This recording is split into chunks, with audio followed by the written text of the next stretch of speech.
गुरुचं नक्षत्र परिवर्तन हे पुनर्वसू नक्षत्रामध्ये होत आहे. कसं जाणार आहे वृषभ राशीच्या लोकांसाठी येणारे हे दिवस हे मी तुम्हाला सांगणार आहे.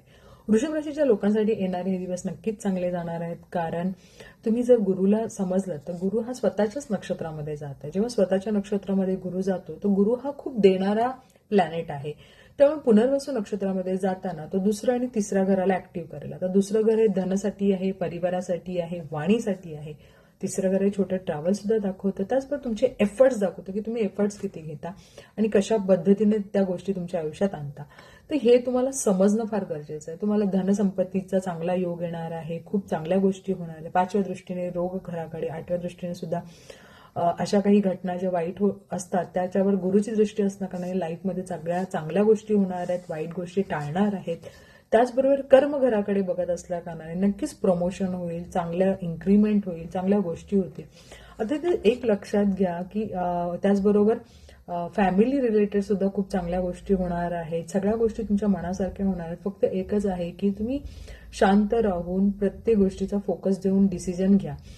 जॉब तुम्हाला हवा असेल तर जॉबमध्ये सुद्धा प्रमोशन, जॉबमध्ये नवीन ऑपॉर्च्युनिटी याही तुम्हाला पाहायला मिळतील.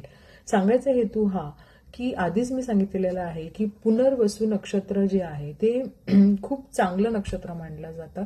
त्याचबरोबर आजारपण असेल, जर जुनं काही आजारपण असेल त्याच्यातून सुद्धा तुम्हाला चांगल्या गोष्टी होतील, म्हणजे जुने आजार निघून जातील.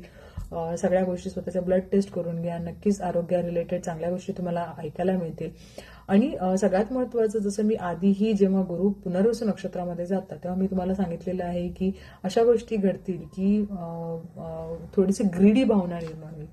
तर वृषभ राशीच्या लोकांना मी सांगेन की जर तुम्हाला असं वाटत असेल की दुसऱ्याचा हक्क आपल्याला मिळायला हवा किंवा ती गोष्ट तुम्हाला हवी असेल तर घेताना तुम्हाला चांगलं वाटेल. पण जर तुम्ही अशा गोष्टी कराल तर नक्कीच तुम्हाला प्रॉब्लेम होईल. त्यामुळे वाईट डिसिजन पटकन घेऊ नका. स्वतःचा अतिस्वार्थीपणाला थोडंसं लक्ष देऊन डिसिजन घ्या. त्याचबरोबर कोणाला दुखवू नका. जी लोक चांगली असतील त्यांना, नाही तर तुम्हाला त्याचे गंभीर परिणाम पाहायला मिळतील.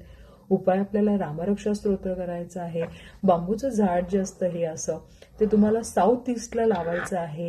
नवीन घ्या आणि तुम्ही नक्की हनुमान चालीसा करा. नक्कीच चांगल्या गोष्टी होतील. ललिता सहस्त्रनामाचा सुद्धा तुम्ही जप करू शकता, त्याचबरोबर ऐकूही शकता. Best of luck.